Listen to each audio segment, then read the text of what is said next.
This is just more of a practical side of things, what it looks like day to day. All of my information would have been gathered from really good papers and so on, which I put at the end of the presentation, which you can have a look at. But yeah, let's get into it.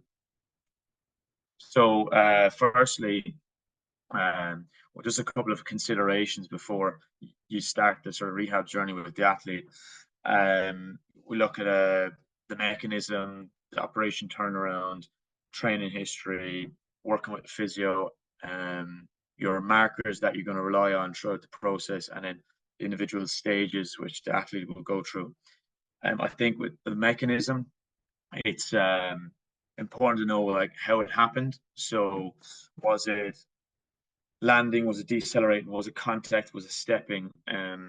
If you have an idea of how it happened, it just gives you an insight to when you get to that particular activity later down the line. You'll know probably the anxiety is probably from the player is going to be probably heightened, and it'll give you just a more of a sense of giving them some reassurance when you get to that area, so that you can build their confidence, so they can start to do those movements without the anxiety. In terms of operation turnaround, this isn't really something that we have an issue with at Saracens. We can kind of get our surgeries done pretty quick, but for those that are in a setting that you have to wait for your surgery, I think it's a good time to get a bit of work done prior to getting operated on, so you can get the quad bulk and leg strength up pre-operation, so that when you get your op and come back, you won't have lost as much in terms of the overall strength and gains. In terms of training age / history, we are fortunate that the players that we have a very high training age, so you can really push their training. But in terms of the youth setting, I think you'd have to treat it slightly differently. So I think extend phases, extend time, take your time with them.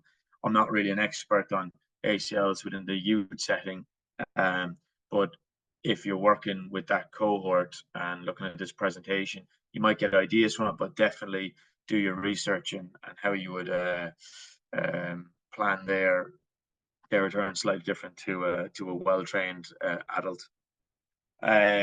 Just in terms of working with your physio, it's really important that you're aligned, and you have a good physio that trusts your work and you can trust their work. So basically, you just have a joined approach, and the athlete has confidence that you two are going in the same direction, because you're both in the journey together. So sitting down with your physio early doors and getting your plan together and being aligned is really key. In terms of markers, which we will touch on in later slide, it's just important that, again, you set your markers out early, so you can always have stuff to fall back on.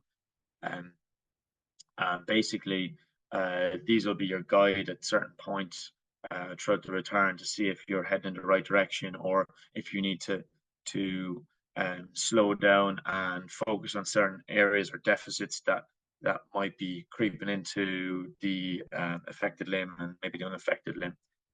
And then lastly, your stages. So with your stages, just gives you detail on the length and the detail on what is it that you're actually going after from a physical priorities point of view. Once you have these set out, it makes your job much easier and it gives you a clearer vision on what your targets are.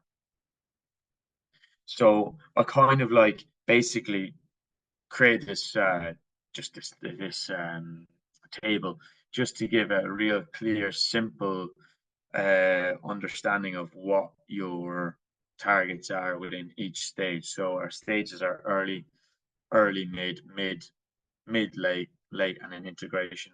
So I kind of just basically looked at what they did with the youth development model, which I think is great, where you have all your different windows of trainability in your priority windows. I thought, let's put it down on a piece of paper of what the priorities priorities are on each of these stages. So you'll see early doors in your early to early mid, like hydro work. Movement is always going to be key across the board. So from movements in the gym in the early days into movements on the pitch, in terms of your running mechanics, your change of direction, are always going to be important. And then you'll see going from left to right, you'll have a real big focus on strengthening the lower limbs, which eventually move across into that faster reactive stuff with your plyos and your speed strength. When you first start out with your return, it's very important to have an overview. So kind of start with the end in mind and work backwards. It gives you just a clear path.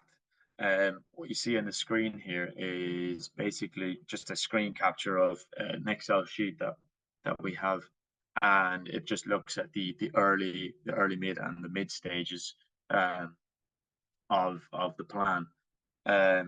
With this, it kind of can show you your aims, your goals.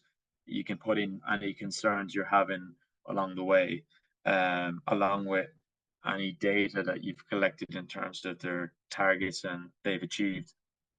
And yeah, it just gives you a nice sort of overview of where you're going. Obviously, weeks can be extended if you're not hitting your targets at certain stages. And then again, a weekly plan. So I think this just is good to share with the athletes so they can get their head around what they're going to do within a week.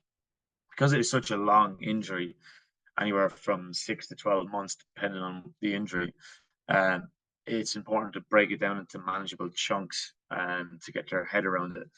Give them an idea of what their week is going to look like, what their difficult days are, what days they have off, and then when they're going to actually have some time off in a sense of a deload. So if you have a look here, you can see from the Connacht week to the Newcastle, this was the real early stage. That first Monday under Connacht, that's when this particular athlete got his stitches out. So then once the stitches were out, straight into rehab with the physio. And I particularly like smashing their upper body and any off feet that doesn't require their lower limbs. I always think that you can fill the week up and really target upper body compound movements and off feet conditioning to help promote testosterone growth hormone response from exercise, which will help the healing process in the long run. If you look at then from Leicester to Exeter, this was the first block of strength the athlete would have done. So it would have went a Monday, Wednesday, Friday schedule for the lower body strength.